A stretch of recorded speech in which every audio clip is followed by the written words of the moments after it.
네, 오늘 본문의 말씀을 보겠습니다. 27절에 보게 되면 이때에 하는 말은 그 앞에 나오는 말씀이죠.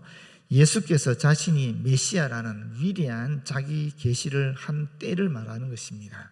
제자들이 돌아와서 예수께서 여자와 말씀하시는 것을 이상히 여겼으나 무엇을 구하시나이까? 어찌하여 그와 말씀하시나이까? 묻는 자가 없더라. 이게 묻는 자가 없더라는 말을 직역하면 참으로 한 사람도 말하지 않았다라는 뜻입니다.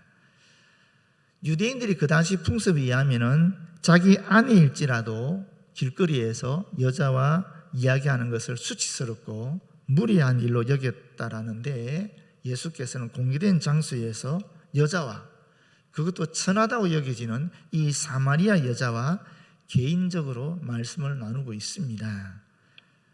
그러면 당연히 이러한 관습을 깨뜨리는 것에 대해서 제자들은 이상하게 생각하지 않았겠습니까? 그럼에도 불구하고 이들은 예수님께 묻지 않습니다. 침묵하였습니다. 왜 그랬을까요? 왜 그랬겠습니까? 다 이유가 있겠지, 그렇게 생각하지 않았겠습니까? 예수님이 하시는 일인데 뭐 이유가 있겠지. 그러나 그렇게 생각하는 이면에는 기본적으로 예수님에 대한 존경심이 깔려 있는 것이죠. 우리 선생님이 헛된 짓은 하지 않을 거야, 최소한 이러한 일을 할 때는 분명히 이유가 있을 거야 하는 기본적인 그런 마음이, 그 존경심이 그 안에 있었다라고 볼 수 있겠습니다. 그래서 그 문제를 거론하지 않았다는 것입니다. 여러분, 우리가 사실 이럴 때가 있어요. 좀 이해 안 될 때가 있거든요. 주님께서 우리 하시는 일에 있어서 도대체 이해가 안 될 때가 있습니다. 우리에게 일어나는 모든 일이 하나님의 간섭 없이 일어나는 일이 있겠습니까? 하나님의 손길에서 벗어나는 일이 있겠습니까? 그런데 우리는 도대체 이해 안 되는 일이 있을 수 있거든요. 그럴 때 우리가 어떻게 해야 되겠습니까? 그럴 때 하나님의 음성도 듣고 또 하나님 뜻도 분명히 알고 그 일을 행했음에도 불구하고 그 일이 전혀 예상하지 않는 방향으로 가서 나를 아주 고통스럽게 할 때가 있습니다. 또 주님의 계시를 받고 응답을 듣고 어떤 일을 시작하였음에도 불구하고 주님이 막으실 때도 있습니다. 그럴 때 우리는 어떻게 해야 되겠습니까?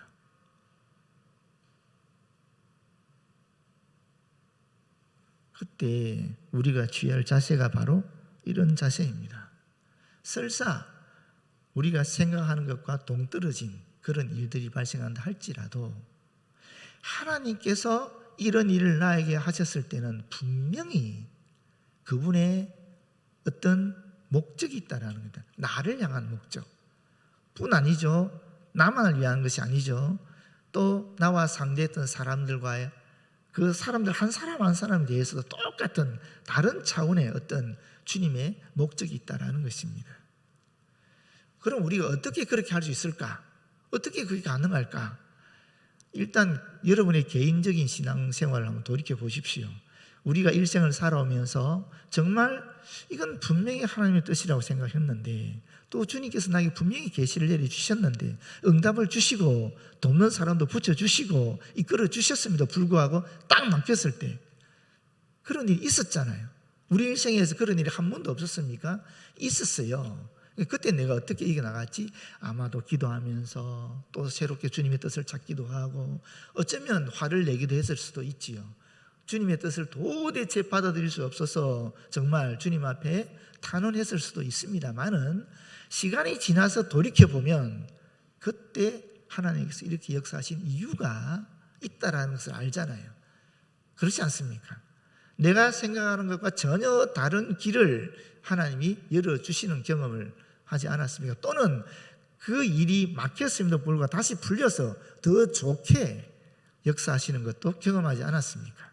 우리 개인의 삶을 돌이켜보면은 분명히 이해할 수 있지요. 그런데 여러분, 더 원론적인 그런 근거 내지는 그런 이 기초 내지는 그런 어떤 신앙의 이 근원적인 자세가 사실은 성경에 있습니다.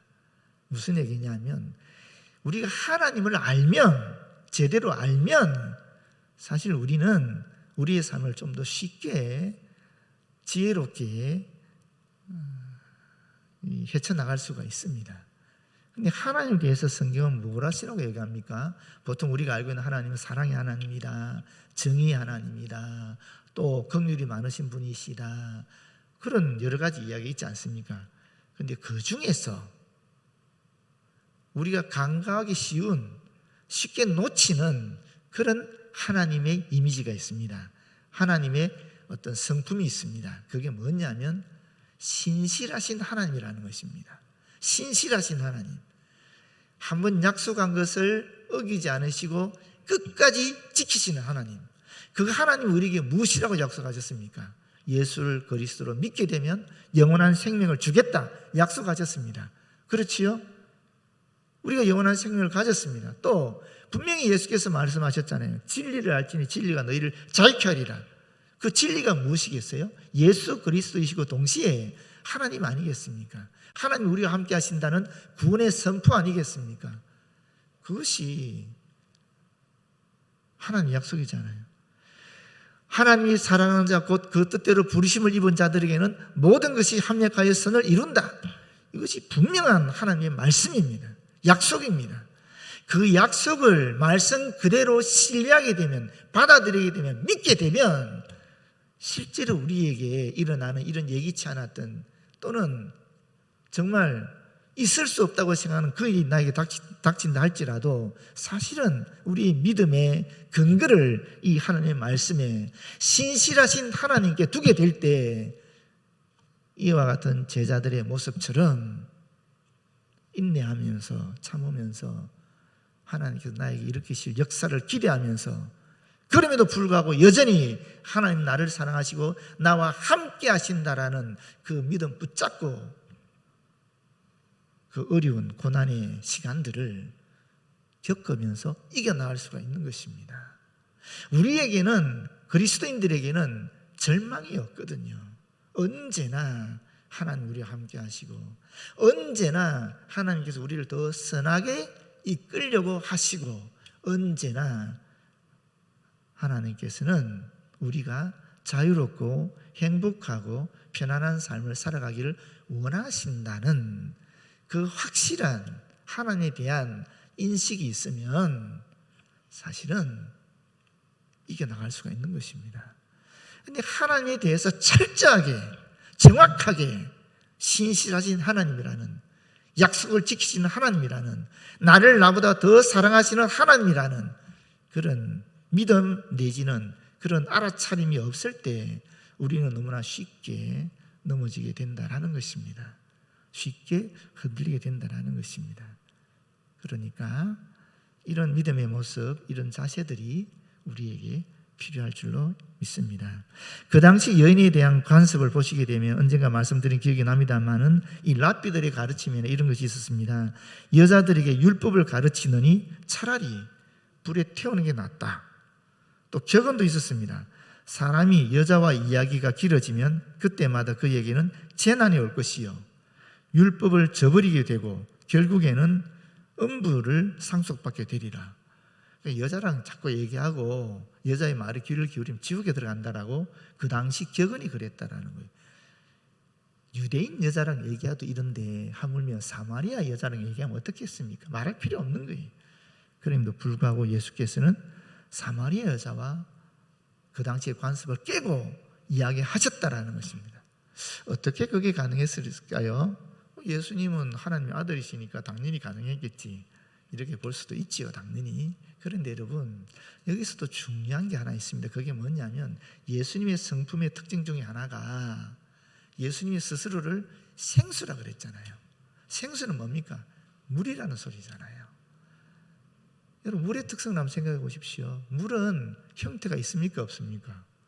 있는 듯한데 없고 없는 듯한데 있는 게 물이잖아요. 물은 어디든지 당기는 거예요. 그러면 물의 모양이 정해지는 거예요.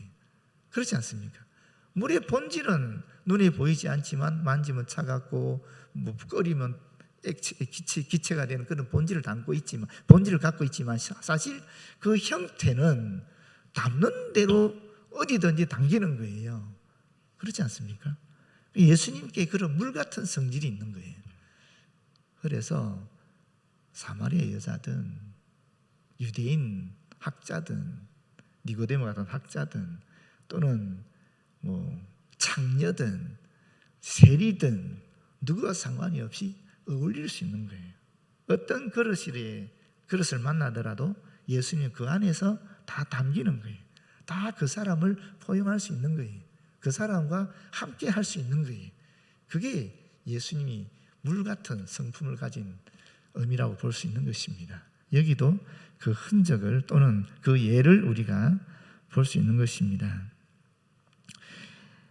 예수님은 당시에 유대인과 사마리아인은 서로 상종하지 않았던 문화를 파괴하시고 유대인으로서 사마리아인을 만나셨고, 남자와 여자는 부부라도 문 밖에서는 서로 이야기하지 않던 당시 문화의 벽을 초월하셨다라고 볼 수 있는 것입니다. 바울이 고린도전서 9장 20절에 23절에 이런 고백을 합니다. 유대인들에게 내가 유대인과 같이 된 것은 유대인들을 얻고자 하며, 율법 아래에 있는 자들에게는 내가 율법 아래에 있지 아니하나 율법 아래에 있는 자 같이 된 것은 율법 아래에 있는 자들을 얻고자 하며, 율법 없는 자에게는 내가 하나님께는 율법 없는 자가 아니요 도리어 그리스도의 율법 아래에 있는 자이나 율법 없는 자와 같이 된 것은 율법 없는 자를 얻고자 함이라. 약한 자들에게 내가 약한 자와 같이 된 것은 약한 자들을 얻고자 하며, 내가 여러 사람에게 여러 모습이 된 것은 아무쪼록 몇 사람이라도 구원하고자 함이니, 내가 복음을 위하여 모든 것을 행함은 복음에 참여하고자 함이라. 바울에게도 이와 같은 물 같은, 예수 그리스도 물 같은 그런 특성 내지는 성품을 갖고 있었다는 것입니다. 그래서 유대인이 유대인에게 맞게, 또 헬라인이 헬라인에게 맞게, 약한 자에 약한 자에 맞게 계속 물처럼 그 그릇에, 유대인의 그릇, 헬라인의 그릇 또는 약한 자의 그릇에 계속 담기는 것입니다. 왜? 예수 그리스도의 복음을 그들에게 전하기 위해서 그렇게 하고 있다 하는 이야기를 하는 것입니다. 그러니까 옛날 우리말로 하면 능수능란한 거죠. 그게 좋은 의미에서 어떤 사람을 만나든지 간에 능수능란하게 그냥 하나가 되어버리는 겁니다. 그냥 친밀해져 버리는 것입니다. 얼마나 넓으면 이게 가능하겠습니까? 그렇지 않습니까? 얼마나 넓으면, 좁으면 그게 안 되거든요. 그러나 그리스도 안에서 넓은 마음을 가지게 되니까, 넓은 그릇을 가지게 되니까 어떤 그릇이 오든지 간에 다 싸버리는 거죠. 우리 보자기 같이 다 싸버리는 거예요. 이런 이 신앙의 모습 내지는 이 마음의 그런 여유, 이런 것들이 오늘 저와 여러분에게 참으로 필요한 시대가 된 것 같습니다. 너무 이해할 수 없는 일들이, 또 너무 세대 간의 갈등이 많기 때문에 이런 보자기 같은 그런 다 싸버릴 수 있는 그런 여유가 없으면은 참 소통하기 힘든 시대거든요. 그런데 예수님에게 이런 물 같은 특성이 있으니까 우리에게도 당연히 있는 거예요. 있는데 우리가 그 그릇을 제대로 활용하지 못하고 있는 것입니다. 우리 스스로를 가둬버리는 거죠. 하나님이 우리에게 주신 것은 훨씬 넓은 그릇인데, 훨씬 넓은 마음인데 우리도 모르게 계속 우리 스스로를 제한하는 거예요. 그건 결코 진리의 영이 역사하시는 것이 아니죠. 거짓의 영이 우리를 계속 좁히게 만드는 겁니다. 작게 만드는 겁니다. 계속 우리를 그렇게 얽어매는 것입니다. 그러나 분명한 것은 진리는 우리를 자유케 한다는 것입니다. 28절에 여자가 물동이를 버려두고 동네로 들어가서 사람들에게 이르되, 여기 제가 예전에 영락교에서 부목사 할 때 이성희 목사님 참 수많은 설교를 하시지 않았겠습니까? 그걸 거의 제가 8년을 들었는데 얼마나 많이 들었겠어요. 그런데 이성희 목사님 설교 중에서 머리에 딱 박힌 게 있다면 이겁니다. 물동이를 버려두고 하는 설교 하신 적이 있으세요? 와, 그게 저한테는 굉장히 충격적인 말씀이셨어요. 이게 오늘 본문에 이 말씀이 나오는데, 오늘 28절에는 사실 동사가 3개 나옵니다. 여기 보시게 되면 버려두고 들어가서 또 이르되 하는 말이죠. 먼저 버려둔다 하는 것은 포기한다, 돌보지 않는다는 말입니다. 그리고 여기 시제를 보게 되면 즉시로 이와 같은 행동을 취했다라는 것입니다.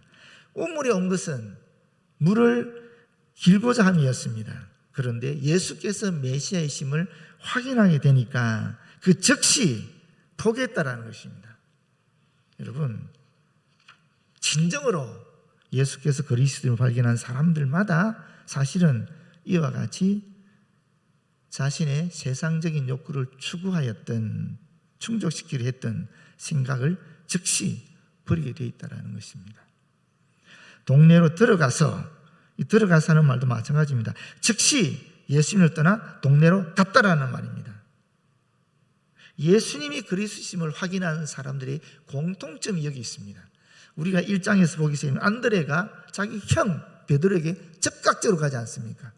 또 빌립도 마찬가지입니다. 빌립도 적극적으로 누구한테 갑니까? 자기 친구 나다나엘을 찾아가는 겁니다. 예수께서 그리스도심을 확인하면 바로 이와 같은 현상이 일어나게 되어 있다는 것입니다. 이 여인도 그렇게 했다라는 것입니다. 예수님을 버리고 떠난 것이 아니죠. 이 놀라운 사실을 자기가 알고 있는 사람들에게 알려주려고 그분 앞에서 떠나간 것입니다. 그 다음에 세 번째가 사람들에게 이르되 하는 말이죠. 이 이르되 하는 말은 이렇게 한번 생각해 보십시오. 이게 정말 여기도 중요한 말이 있어요. 이 여자는 그 동네에서 사실 미움받는 존재이고 부정하게 여겨지는 존재이고 아주 상종하지 못할 인간으로 여겨졌던 존재입니다. 자기를 멸시했던 사람들인데 그 사람들한테 찾아갔다라는 거예요. 어떻게 생각하면 원수들 같은 사람들에게 찾아갔다라는 거예요. 이 기쁜 소식을 전하려고.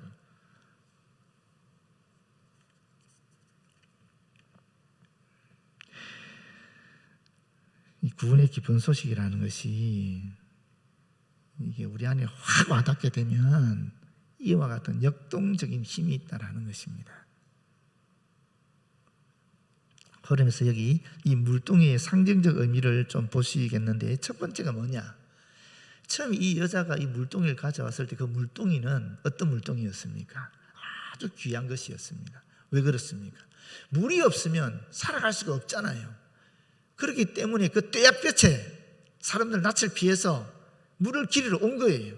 이 물을 기르러 왔는데 그 물동이 얼마나 귀한 겁니까? 이것이 없으면 물을 기르러 갈 수가 없잖아요. 그만큼 여인에게는 생명을 유지하는 아주 귀한 것이 물동이었다라는 것입니다. 그런데 생수를 가지게 되니까 어떻게 되었습니까? 물동이는 그만큼 귀하지 않게 되었고 버릴 수도 있는 것이 되었다라는 것입니다. 참 생수를 발견하게 되었을 때 이 물동이를 버릴 수 있다라는 것입니다. 왜? 물동이는 물을 담기 위한 도구에 지나지 않으니까. 이 여인이 물동이를 귀하게 여겼을 때는 자신의 체면이 중요했고 사람을 만나기 싫어 사람들이 모이지 않던 그런 한가한 시간에 우물가에 나왔습니다. 그러나 물동이를 버렸을 때는 체면의 문제가 아니었고 자신이 만나기 싫어하던 사람들이 있는 동네에 가서 자기 발로 찾아가서 메시아를 증거하였다라는 것입니다. 물동이는 체면이란 형식을 중시하게 하고 물동이를 버리고 나니까 형식이 아니라 메시아라는 내용을 중요하게 여기게 되었다라는 것입니다. 여러분, 이 물동이 버리기가 바로 우리가 이번 금년의 주제로 삼고 있는 부흥의 시작입니다. 내가 갖고 있는 물동이가 뭔가, 내가 정말 이 세상 살아갈 때 가장 귀하게 여기고 있는, 사실은 하나님께서 도구로 주신 것임에도 불구하고 내가 지금 도구가 아니라, 형식이 아니라 본질로 생각하고 내용으로 생각하는 이 물동이가 뭔가, 이것을 버려야 비로소 우리 안에서는 진정한 부흥이 시작되는 것입니다. 여러분 속에 있는 물동이가 무엇인지 한번 스스로 찾아보시기 바랍니다. 그리고 그것을 버릴 때에 진정한 의미의 나의 부흥이 시작됩니다. 세 번째 생각할 것은 뭐냐면은 물동이를 버리긴 버려야 되는데 물까지 버리는 그런 잘못을 범해서는 안 된다는 것입니다. 우리나라 옛말에 목욕물을 버리다 아이까지 버린다는 말이 있다는 말입니다. 교회는 물동이 싸움을 하다가 형식 때문에 이 형식에 대한 논의하다가 전통을 따르다가 물이 다 엎질러지고 또 물동이를 서로 가지고 싸우다가 물동이까지 깨진 그런 아픔의 역사들이 있습니다. 수많은 교회에 우리 주변에 있는 교회들에게도 일어나는 일이죠. 생수를 확실하게 소유하였으면 물동이를 버려야 하고 버릴 수 있어야 한다는 것입니다. 모쪼록 이 물동이에 대한 의미를 여러분들이 기억하시면 좋겠습니다. 29절 말씀입니다. 내가 행한 모든 일을 내게 말한 사람을 와서 보라. 이 여인은 위대한 분을 만났습니다. 흥분과 감동 때문에 동네에서 경멸받았던 자신의 처지도 잊어버린 채 별다른 설명도 하지 않고 무조건 와서 보라, 이리로 와서 당장 보라 라고 외쳤다라는 것입니다. 여러분, 예수님을 만났을 때에 이 여인의 마음속에 항상 있었던 그 수치심이 사라졌다라는 것입니다. 이 여인에게 있었던 사람들을 대하는 관계 속에서 나타나는 불안 현상이 없어졌다라는 것입니다. 사람에 대한 공포가 없어졌다라는 것입니다. 우리 안에 불안이 있을 수도 있고 미래에 대한 두려움이 있을 수도 있습니다. 그렇지 않습니까? 그 두려움과 불안이 어떻게 사라지겠습니까? 내가 새로운 계획을 하고 내가 원하는 게 잘 될 때 그 사라질 것 같습니까? 그러나 알다시피 우리 인생이라는 것은 산 한 곱이 넘으면 또 다른 산급이 나타나잖아요. 끊임없이 산들은 계속 나타나거든요. 그러니까 그 한 곱이 넘었다고 해서 미래에 대한 불안이 사라지느냐, 공포가 사라지느냐? 아닙니다. 어떻게 불안이 사라지겠습니까? 어떻게 두려움이 사라지겠습니까? 예수님을 볼 때에, 예수님에게 초점을 맞출 때에 사실은 그 불안과 그 두려움은 사라진다라는 것입니다. 그것이 오늘 서론에서 말씀드린 것입니다. 하나님을 제대로 알면, 예수 그리스도를 제대로 알면, 정말 예수 그리스도를 똑바로 알면 그런 불안과 두려움 저절로 사라지게 되어 있다는 것입니다. 그러나 예수님의 집중해 있다가 그 초점이 세상으로 가게 되면 내 눈앞에 있는 상황을 보게 될 때에 우리도 모르게 사라졌던 두려움, 사라졌던 불안이 다시 올라오는 것입니다. 왜? 진리의 영이 역사하고 있는 그 순간에 우리도 모르게 거짓의 영으로 우리의 심령이 방향을 틀어버리기 때문에 거짓의 영에서 나타나는 두려움과 불안과 이상한 생각들, 열등감 같은 것들이 우리 안에 다시 스며들기 시작하게 된다라는 겁니다. 진정한 두려움, 불안, 또 관계적인 어려움들 이겨낼 수 있는 방법이 어디 있는가? 예수 그리스도를 바라보는 것입니다. 그분에게 방향을 잡는 것입니다.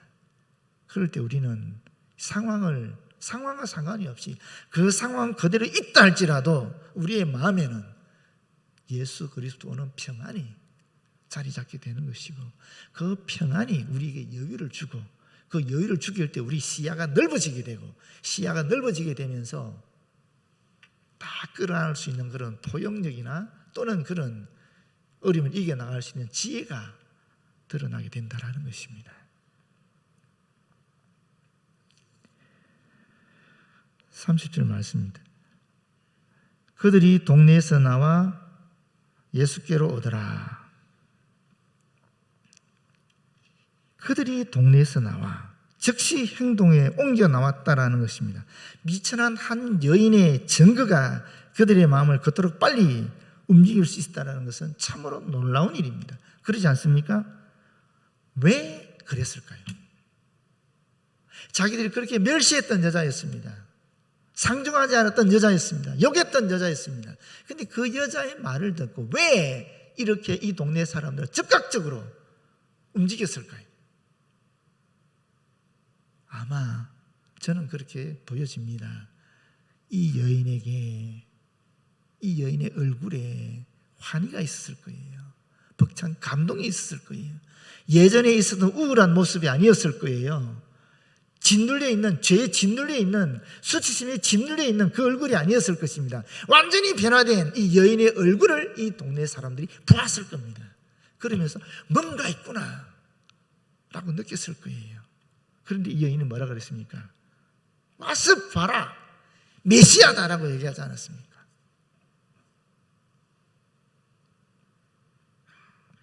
이 여인에게 있는 확실한 증거, 표적을 보았다라는 것입니다. 이것이 사람들을 움직이는 힘이 된 것입니다. 여러분, 나의 표적은 무엇입니까? 우리의 표적은 무엇입니까? 오늘 220 목장을 신방했습니다. 이분들이 어떤 분들이냐면 끝내주는 분들이에요.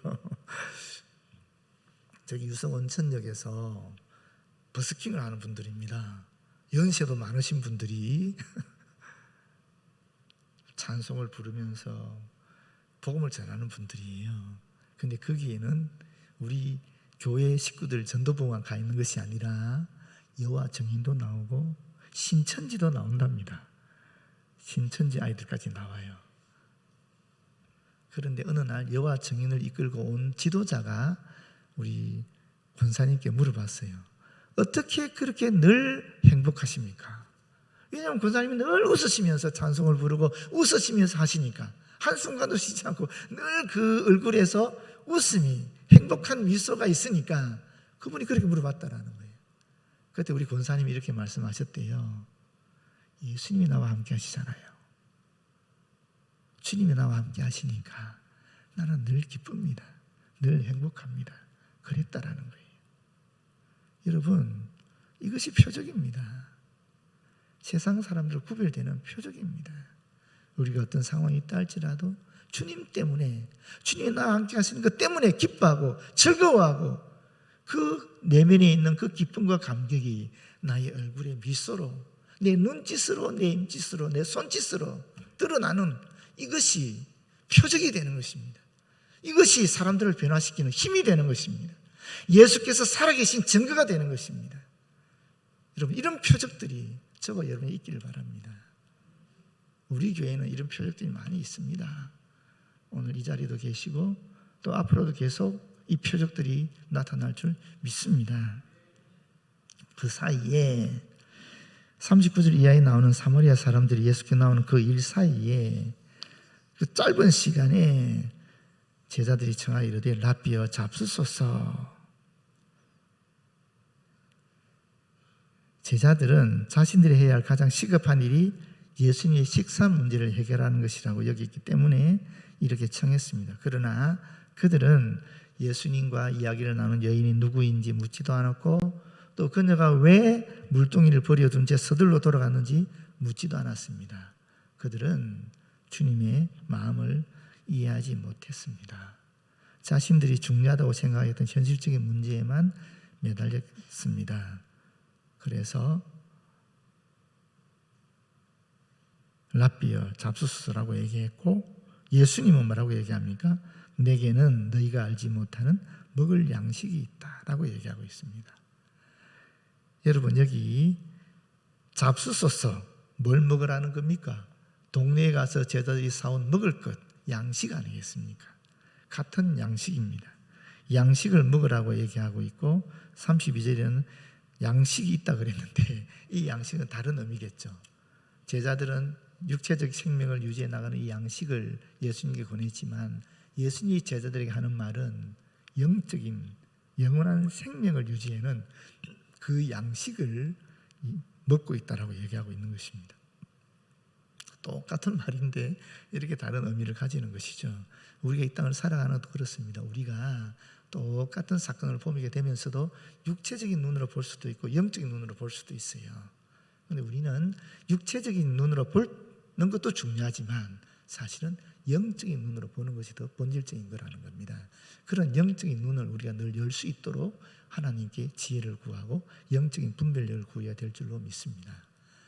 모쪼록 여러분, 오늘 말씀을 통해서 여러분 각자의 심령 속에 부딪히는 것이 있을 거예요. 꽂히는 것이 있을 거예요.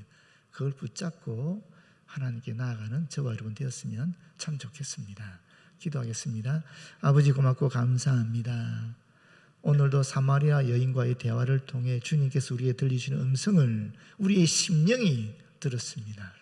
주님, 우리에게 꼭 필요한 말씀이 우리의 신비에 새겨지게 하여 주시고 그 말씀이 우리가 필요할 때마다 되살아나서 우리의 영을 날마다 소생시킬 수 있도록 인도하여 주시옵소서. 신실하신 우리 하나님, 신실하신 우리 주 예수 그리스도, 신실하신 성령님을 믿습니다. 예수님 이름으로 기도드립니다. 아멘.